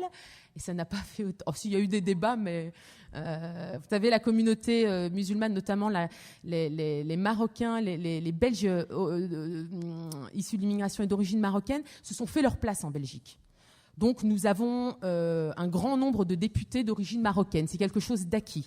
Donc il paraissait normal qu'un jour ou l'autre, pour être fidèle au paysage belgo-belge, qu'il y ait au Parlement fédéral des voilées. Donc nous avons une voilée qui est dans le Parti des Verts et qui ne combat pas du tout les questions liées au foulard. Elle est sur l'écologie, donc c'est très intéressant.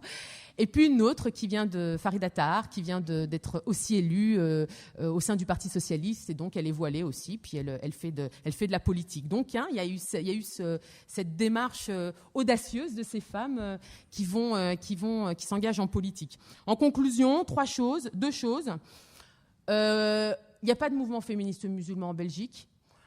Pour parler d'un mouvement qui serait unitaire, unifié, eh bien, ce n'est absolument pas le cas. Ce sont des femmes ici et là qui s'engagent dans divers réseaux et qui essaient de faire la promotion de ce discours.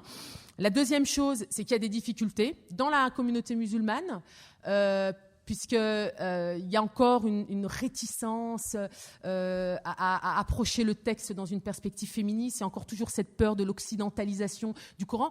Mais surtout, je dirais, ce que j'entends souvent dans les conférences, c'est cette peur de toucher à la sacralité du texte. Alors, inutile de vous dire que le débat sur le statut du texte, on n'en est pas encore là. Mais simplement déjà dire il y a des versets qu'on devrait interpréter dans une perspective féministe, c'est déjà difficile. C'est non, il ne faut pas toucher à la sacralité du texte, alors qu'il y a des féministes musulmanes qui disent on ne touche pas à la sacralité du texte, on n'est pas en train de, on ne remet pas en chantier le Coran, mais déjà ça crée de la peur. Et puis dans la société civile, surtout dans le champ féministe, évidemment, ce rapport de domination entre les femmes musulmanes et puis les femmes des courants majoritaires féministes en Belgique. Donc, comme on l'a mentionné tout à l'heure, de la même manière que le black feminism a questionné le mouvement féministe blanc, très bourgeois, très huppé, qui ne prenait pas en considération toutes les... Ouais, une minute. Toutes les tares de ces féministes. Donc, les musulmanes féministes en Belgique questionnent le courant féministe. Mais bon, en conclusion, je dirais que en Belgique comme en France, je crois que ces féministes musulmanes participent de cette troisième vague féministe, qui n'est pas en rupture avec la seconde vague, mais qui est en tout cas, j'ai envie de dire, un féminisme dans la continuité, puisqu'elles veulent une coalition entre féminismes. Mais le problème, c'est que le fait d'arriver avec un argumentaire, un référentiel religieux, parfois ça les marginalise. En tout cas, elles sont véritablement aujourd'hui au cœur de transformations sociales et politiques en Belgique, comme en Europe francophone et comme dans le monde musulman. Je vous remercie de votre attention. Merci Malika Hamidi. Merci Malika Hamidi, merci à toutes.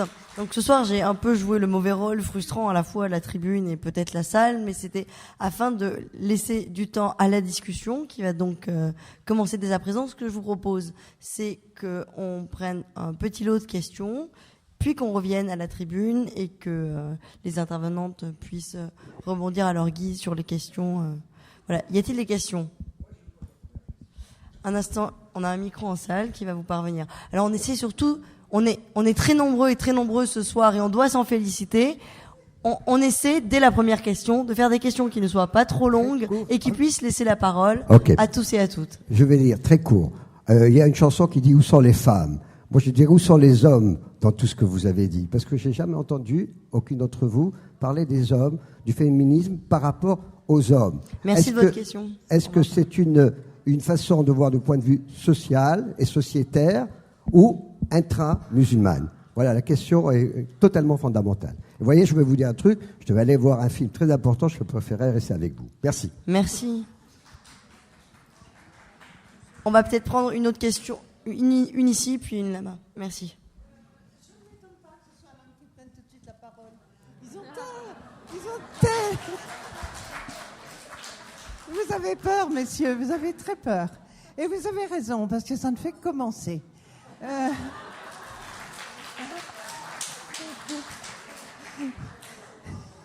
Ce n'est pas avec des arguments théologiques qu'on reprendra notre égalité. Je vous remercie de m'avoir ouvert l'esprit sur le féminisme que je préférerais appeler musulman, mais ce n'est pas grave. Je suis de la génération de mai 68. J'ai vécu le combat féminin, essentiellement féminin, pour le droit à l'avortement. J'ai vécu les grandes révolutions, la guerre surtout. Maintenant, le mariage pour tous. En tous les cas, une chose je peux vous dire, les femmes n'auront jamais aucun pouvoir de plus si elles l'attendent. Elles doivent le prendre. C'est tout. Alors, vous pouvez montrer votre bonne volonté en faisant les bonnes théologiennes, et Dieu sait si je suis pour l'ijtihad, car je suis musulmane. Ce sont de bons arguments, parce qu'il faut de temps en temps répondre, mais croyez-moi, c'est en prenant le pouvoir. C'est comme ça qu'a fait Simone Veil. Le féminisme en Occident n'a pas été teinté de religion. Nous n'avons jamais dit c'est du féminisme chrétien ou c'est du féminisme juif. Il se fait que c'est une femme Avez-vous une question? qui a pris... Merci, voilà. Merci. Il y avait une question juste derrière. Bonjour. En fait, vous n'avez pas du tout abordé le cas de la féminine tunisienne Amina. Donc, je voulais savoir qu'est-ce que vous en pensez, tout simplement.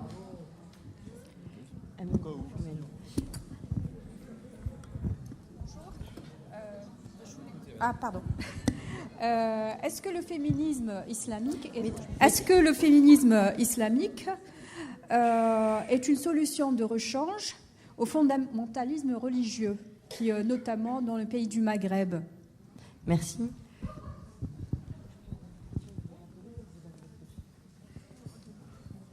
D'accord. Une autre question peut-être?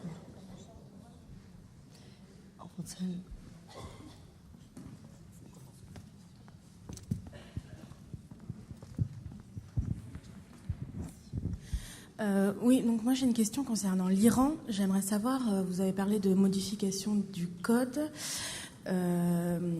J'aimerais avoir votre avis sur les mariages provisoires.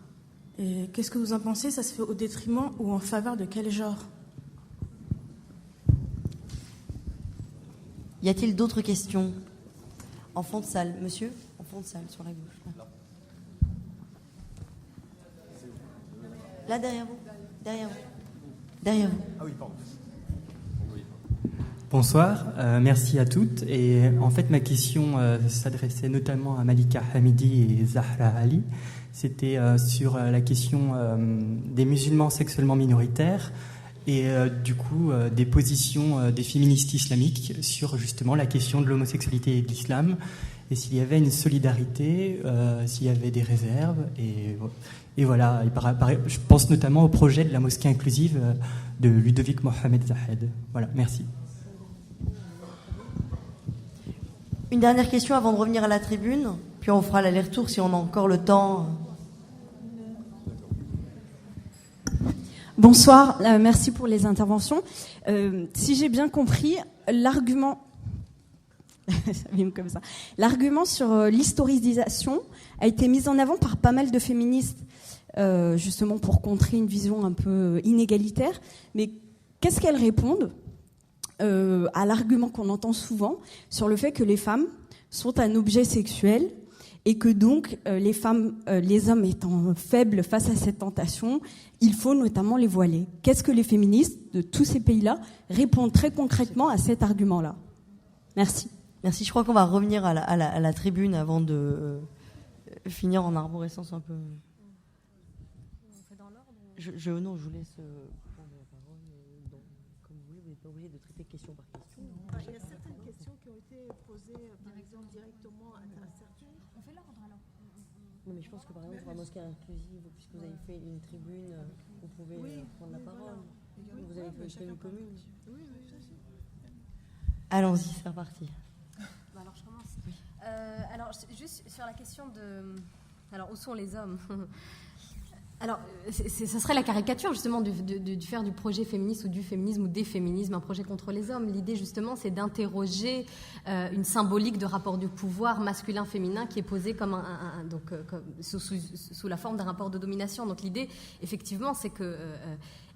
Et non seulement ça, c'est partir aussi d'une posture particulière, c'est-à-dire partir d'une réalité particulière, en ce qui me concerne de femmes racialisées, de spiritualité musulmane, pour faire la promotion, je dirais, d'une lutte plus générale, partir du particulier pour aller vers l'universel, c'est-à-dire partir de moi, de ma réalité, donc en tant que femme, pour faire la promotion de l'égalité en général, de la justice sociale. Donc on n'est pas dans un projet les uns contre les autres, on est dans un projet aussi partir d'une réalité pour faire la promotion de quelque chose qui voudrait s'approcher de l'universel et interroger des rapports symboliques de pouvoir. On n'interroge pas l'homme, on interroge le masculin comme un symbole dominant. Donc ça, c'est une première chose. Et maintenant, pour ce qui est de ce que vous avez dit, madame, Sur la question de finalement, parce que ce que vous dites, ça sert à rien, en gros. Et il me semble que, alors pour reprendre un petit peu Foucault, quand Foucault dit le savoir donc est une forme de pouvoir, la production du savoir, lutter pour que les femmes soient partie prenante de cette production du savoir, et c'est pas de n'importe quel savoir dont il s'agit. On sait que le savoir dit religieux possède plus que donc des autorités. Donc produire du savoir, c'est produire du pouvoir. Donc même s'il ne s'agit pas de... Donc c'est une action politique en tant que telle. Maintenant, est-ce que le féminisme islamique est une solution de rechange au fondamentalisme religieux? Alors, je pense que tout ce qui a été dit un petit peu par les différentes intervenantes, quand j'ai cité Zibab al-Husseini qui disait que le féminisme islamique est l'enfant illégitime de l'islamisme, c'est une manière de dire qu'à partir du moment où l'islam s'est imposé à la faveur des courants de l'islam politique dans l'espace public, effectivement, le référent religieux a pu aussi s'imposer, et c'est pour ça que j'ai parlé de différentes stratégies, et donc il faut différencier. Ce qui, par exemple, en Occident, je pense que le féminisme islamique peut aussi être utilisé comme un outil contre l'islamophobie, par exemple dans les contextes où les musulmans sont minoritaires. Dans d'autres contextes, c'est aussi l'utilisation stratégique d'un référentiel dans une situation où il est difficile de faire autrement. Donc, pour reprendre le cas de l'Irak, le code du statut personnel irakien, il est impossible à l'état actuel de le réformer si les féministes irakiennes ne se retroussent pas les manches et rentrent dans al-fiqh al-ja'fari ou al-sunni ou al-shi'i, c'est-à-dire dans toutes les formes de jurisprudence, et essayent de trouver l'avis jurisprudentiel le plus favorable aux droits des femmes. Alors pour ce qui est de la question du voile, alors je dirais il n'y a pas de réponse, parce que c'est encore une fois, quand on parle au pluriel, on parle d'une diversité d'approches, mais je crois que ce qui est fondamental et ce qui traverse les courants féministes musulmans, c'est de rompre avec une approche essentialiste, et justement de rompre avec donc cette approche de la femme musulmane, des droits de la femme musulmane, de cette idée justement qu'il y aurait quelque chose de honteux dans le corps des femmes. Il y a par exemple, je pense que une féministe musulmane comme Saadiya Cher qui utilise par exemple Ibn Arabi ou des auteurs soufis qui ont une approche complètement différente, où Ibn Arabi déjà à son époque disait qu'il n'y a rien de honteux dans le corps des femmes et dans aucune partie du corps des femmes.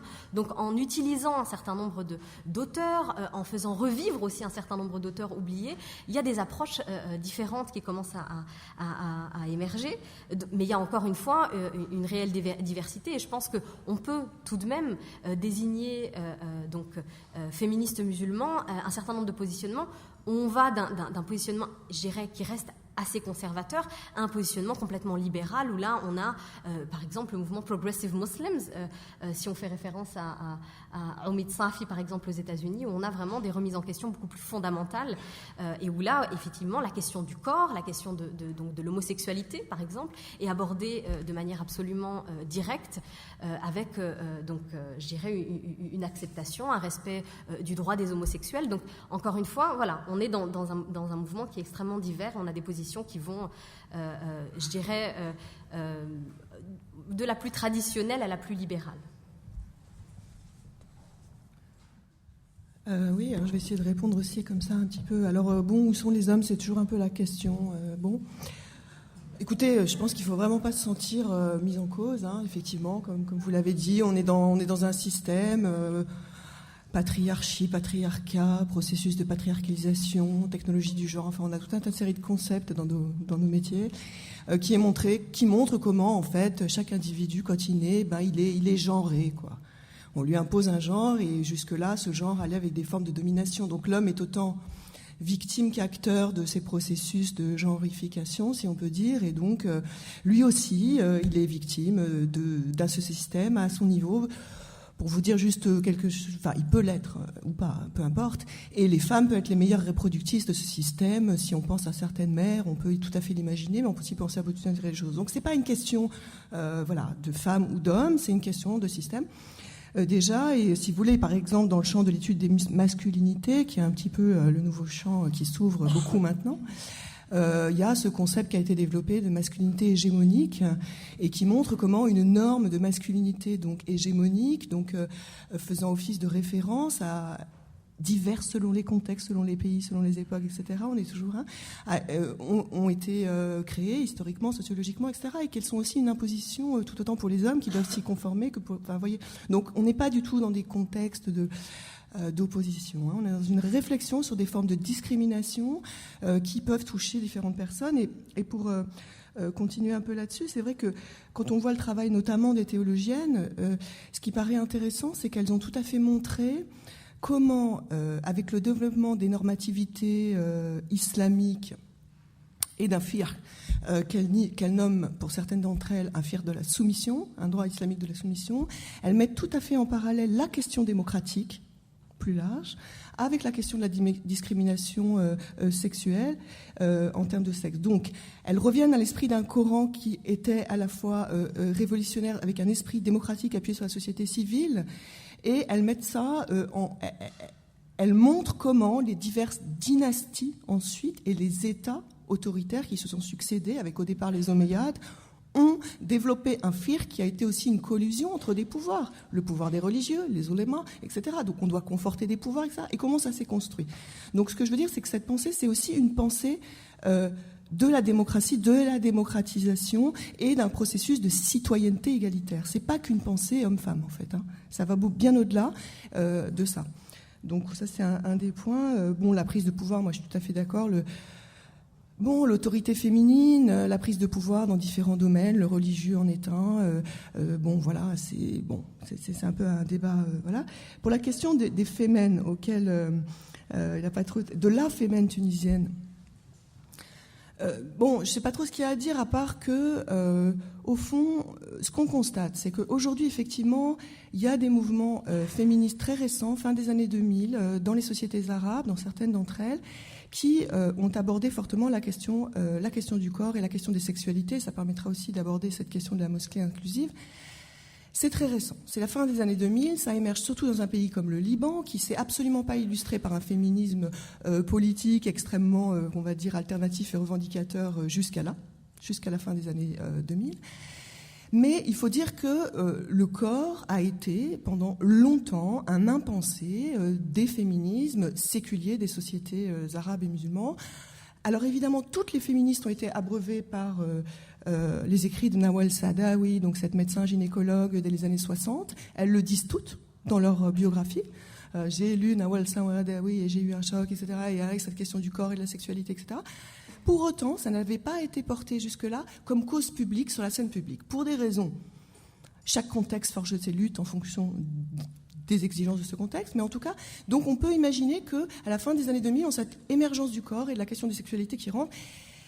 Et donc, il est quelque part pas étonnant que, de manière certes marginale et épisodique, certaines d'entre elles, comme Amina à un moment donné, ou comme cette blogueuse égyptienne qui avait posé nue sur son blog et diverses autres comme ça, à un moment donné, il y a une espèce de provocation sur le corps en disant, bon, ça fait 50 ans qu'on n'en parle pas, et à un moment donné, il y a des entrées extrêmement fortes. Moi, c'est comme ça que je le vois, d'une manière... Et d'ailleurs, elles ont été peu soutenues par les féministes des sociétés arabes en disant, bon, est-ce que c'est bien le moment, est-ce que c'est pas trop, etc. Je pense que c'est des réactions fortes, des prises de pouvoir fortes là-dessus, parce que on a quand même été dans un silence très, très long, en fait, sur ces questions, et je pense qui a sûrement un sens, alors même que l'islam, par ailleurs, envisage la sexualité dans certains contextes, etc. Bon, par rapport à la question de la mosquée inclusive, en fait, quand on regarde, on voit qu'il y a une partie des féministes islamiques, on va dire, qui suivent les mobilisations des homosexuels musulmans. Elles les ont inspirés en général, mais qui les suivent, c'est-à-dire qui les soutiennent. Quelqu'un comme Amina Wadoud, elle soutient complètement. En fait, c'est l'idée d'inclusivité. Après, c'est chacun selon ses expériences qui peut se poser cette question d'inclusivité. Amina Wadoud, elle arrive là comment ? Elle arrive là parce qu'elle s'intéresse en fait dans la communauté afro-américaine à la question du sida. Et elle cherche des réponses auprès des oulémas, etc., de cette question du sida. Comment on fait au niveau du sida ? Et là, on vous répond l'adultère, etc., pas de zina, pas d'adultère. Alors elle, son problème, c'est qu'en fait, ces gens qui ont le sida, c'est surtout des femmes et des enfants qui ont été contaminés, alors qu'elles n'étaient pas adultères, par un mari qui, lui, l'était. Et donc, on a des enfants qui ont le sida et des maris. Bon. Elle pose la question, elle dit, je n'aurai pas de réponse en termes islamiques à cette question, donc je pense qu'il faut réfléchir en termes d'inclusivité. Chaque personne qui est dans la Oumma ne peut en être exclue au nom de telle chose. Et de là, on arrive aussi à cette pensée inclusive qui touche l'homosexualité, etc.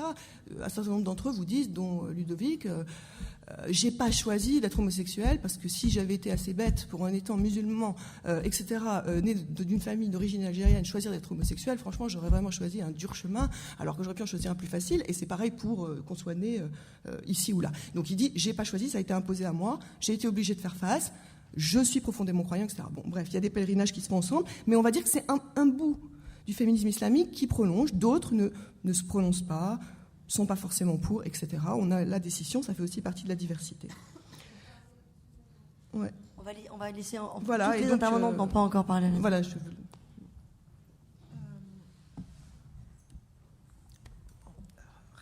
Rapidement, où sont les hommes d'une façon générale au pouvoir? On vous l'a dit. Et c'est pour ça que... Mais en même temps, de plus en plus d'hommes, notamment dans la jeune génération, dans un certain nombre de pays qui nous intéressent en particulier, se rendent compte que la démocratie ne peut pas être réalisée sans égalité, en tout cas entre les hommes et les femmes. Donc il faut se battre contre les inégalités hommes-femmes dans le cadre de ce projet démocratique.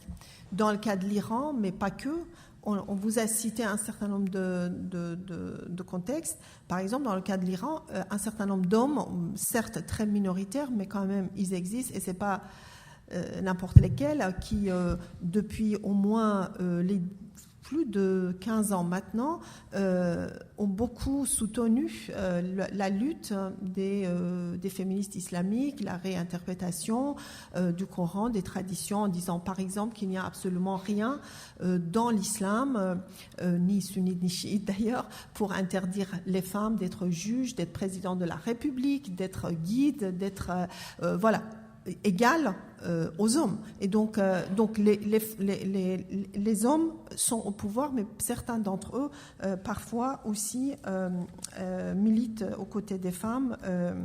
D'ailleurs, il s'agit des plus intelligents. Pour ce qui concerne... je ne vais pas, donc là où je suis d'accord avec mes collègues, je ne veux pas répondre la même chose.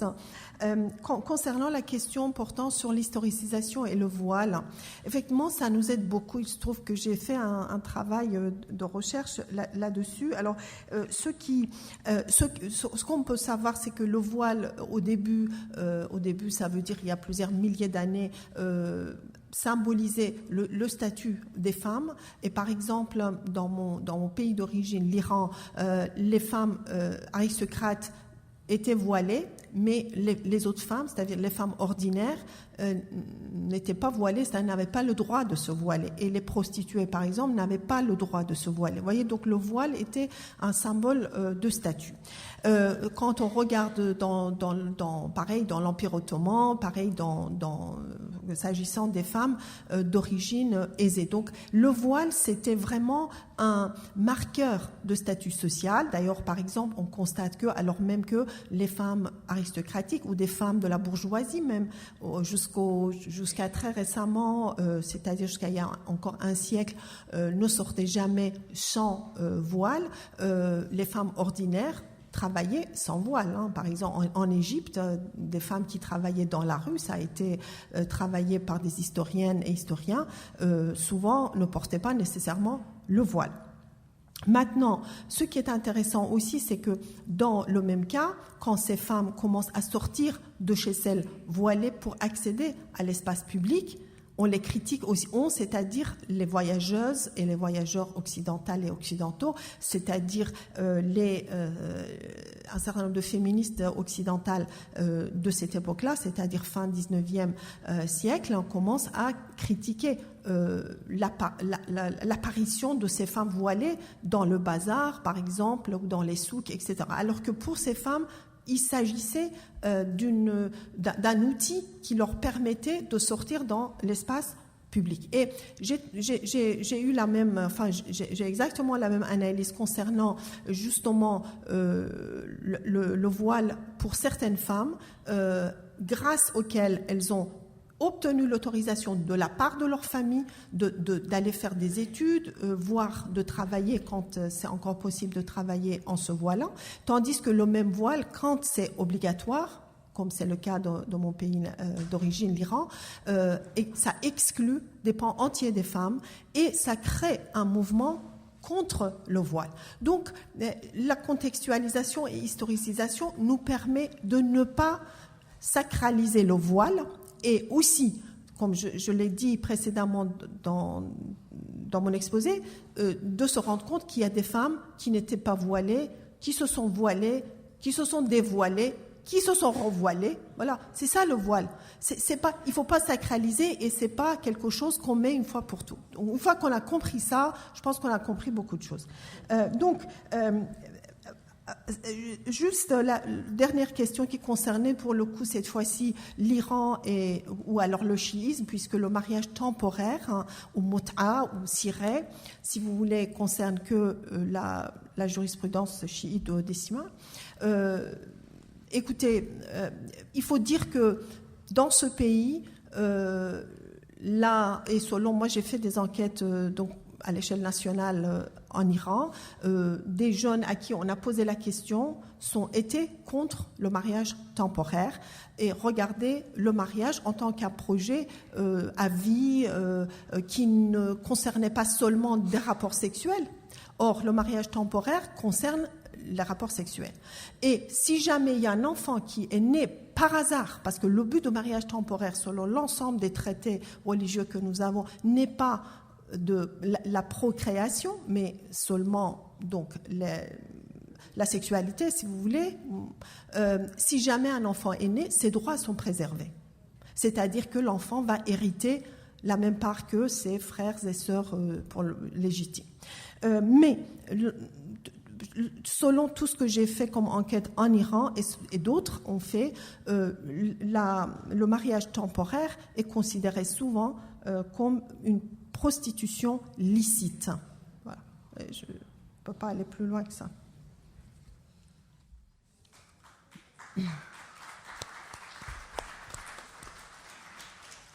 Alors, je réagis pour la place. J'ai pas beaucoup de temps, donc je vais faire vite.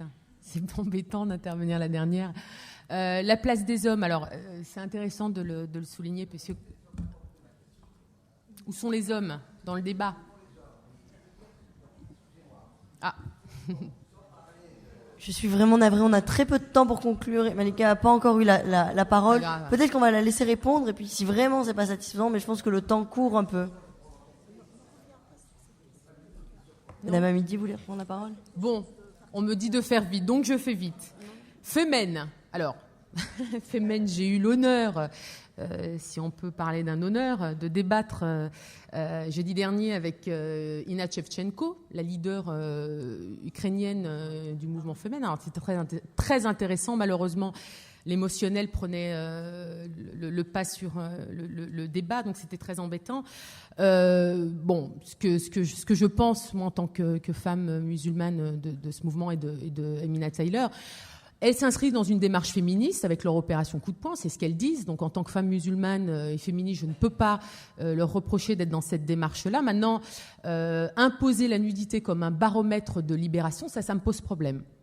Maintenant, l'autre aspect aussi, c'est que elles disent vouloir défendre toutes les femmes. Donc moi, je parle un petit peu du débat que j'ai eu avec Ina. Elle dit que nous, l'objectif, c'est de libérer la femme. On accepte toutes les femmes, même si elles sont voilées, féministes et musulmanes. Puis après, elle se contredit parce qu'elle dit non, nous, on est athées et on veut absolument pas entendre parler d'un féminisme à partir d'un référentiel religieux. Moi, ce qui m'inquiète dans le discours, c'est que c'est un discours qui dessert complètement la cause des femmes, notamment des femmes musulmanes. D'ailleurs, des femmes, la Muslima Pride, qui est un mouvement de femmes musulmanes qui a contesté Femen, a clairement dit, et je m'aligne là-dessus, c'est que pour moi, le Femen, c'est un mouvement au relent raciste, islamophobe, qui stigmatise, qui infantilise les femmes musulmanes. Je pense qu'il n'y a pas de discours, de débat là-dessus.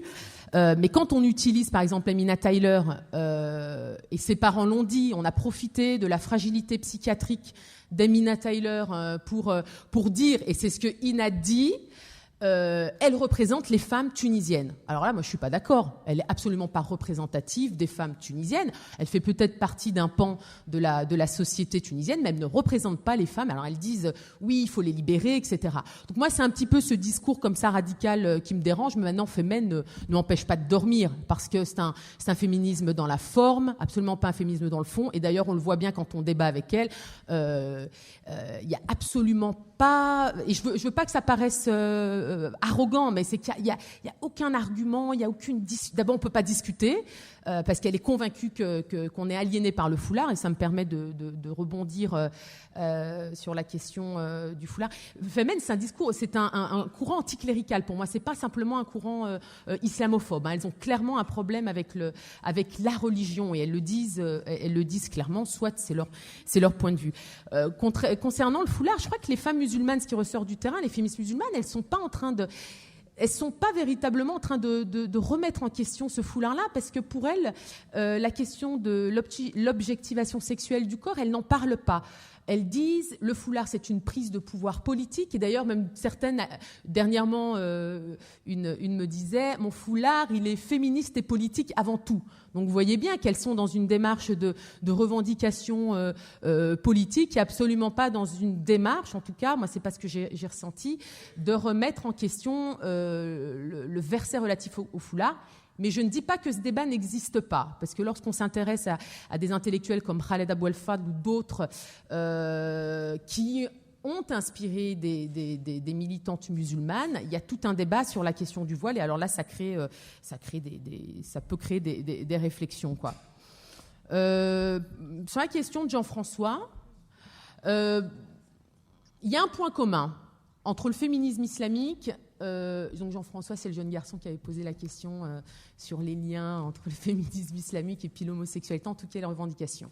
Il y a un point commun, c'est qu'il y a la revendication de la relecture des textes. Mais